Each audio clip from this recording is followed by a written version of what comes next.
superheroes and sponsorship.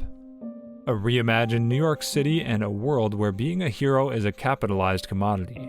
Tiger and Bunny return in a sequel that is action-packed and full of messages of gay pride and self-acceptance.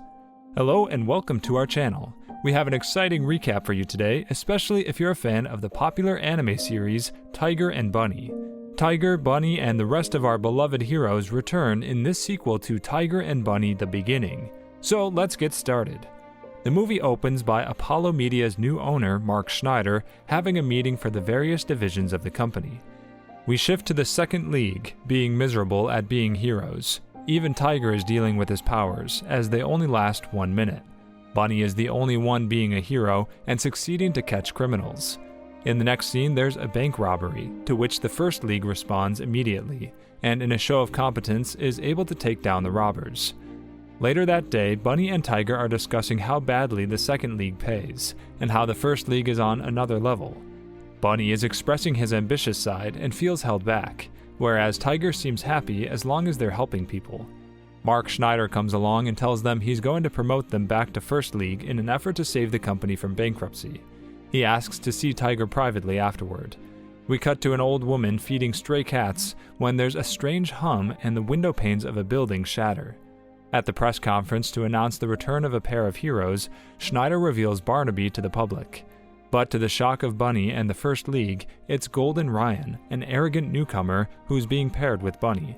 The team is furious, and Ben explains how Schneider told Tiger the whole thing in private so that Bunny wouldn't back off from the contract. Tiger is resigned and suggests that he and Bunny part ways as they think too differently. The new pair make their debut one night when a building is about to topple.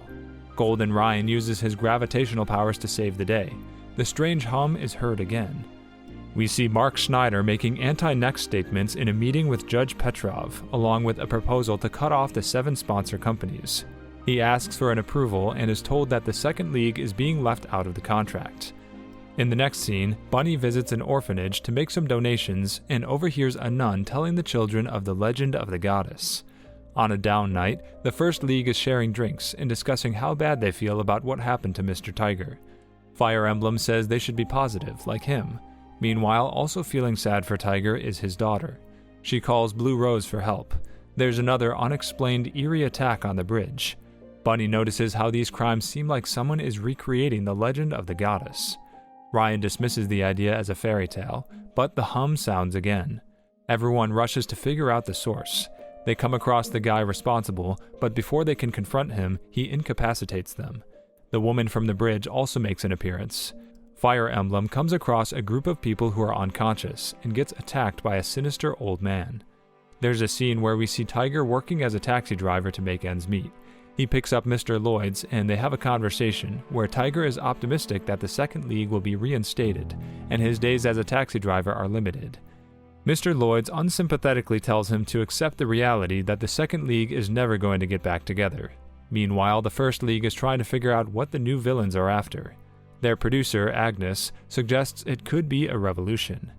Bunny says that Justice Day is tomorrow, and things will become clearer then. As the city prepares for Justice Day, Tiger visits Fire Emblem. Blue Rose tells him that he and Bunny aren't actually that different, as Bunny uses the money he earns to help children like him. Tiger's daughter, Kaida, visits and urges him to continue being a hero, because that's who he is. He says she's making him take action just like her mother used to. The Justice Day parade is happening in full force when we see the 3 villains from the other night reappear and cause a blast that opens a large hole. The heroes all spring into action. Rock Bison and Sky High go after the guy who makes the sound waves. Goden Ryan and Bunny pursue the woman, and Dragon Kid goes after the old man. Tiger, inspired into action by his daughter, tells Blue Rose to go help the others. He'll keep Fire Emblem's flames at bay with fire extinguishers. Blue Rose is really happy to see him being his old self again, and she goes to help Dragon Kid battle the old guy. As the fight progresses, Mark Schneider wants Agnes to focus more on his heroes. He then gets attacked by an unknown villain and wants a hero to be dispatched for his rescue. As everyone else is busy fighting, she ends up contacting Wild Tiger for help. Fire Emblem, who has so far been in a coma, plagued by his fears and insecurities for his identity. He overhears Dragon Girl defending him in front of the old guy, and is finally able to break out of it by accepting who he is and being proud of it. He joins the fight, and all the heroes are able to defeat the 3 bad guys. Bunny and Ryan join Tiger in his pursuit of the mechanical creature as Lunatic appears and Tiger goes after him. Bunny and Ryan are able to stop the creature from killing Schneider, and it's revealed to be Virgil, Schneider's secretary. He reveals his name to be Andrew Scott and explains that he's seeking revenge on Schneider for causing his father's death, and that he wants to make a spectacle out of it to make an example of him. Our heroes try to stop him. Killing Schneider won't bring your father back, says Bunny, but in vain. A fight breaks out. Tiger is caught up with stopping Lunatic as they have a back and forth about what justice and helping people means. While Tiger tells him that killing someone for revenge won't bring about justice, as Bunny tells Virgil, you prevail by shaping the present, and how Tiger taught him to accept his past and move on. Lunatic asks Tiger what sort of hero that makes him if he doesn't avenge evil. But Tiger says that he evaluates himself on his ability to be there for anyone who needs him. Finally, all our heroes are able to take a stand against Virgil's mechanical giant. Wild Tiger and Bunny reunite as partners in a final showdown that defeats the revenge-seeking villain, while saving Mark Schneider's life in the process. The media and public are thrilled to have the dynamic duo back, and everyone urges Wild Tiger to rejoin the First League. In a show of character growth, Ryan exclaims how he thinks Bunny and Wild Tiger are perfect as partners against crime. Agnes takes over the decision-making as Schneider is incapacitated and approves as well.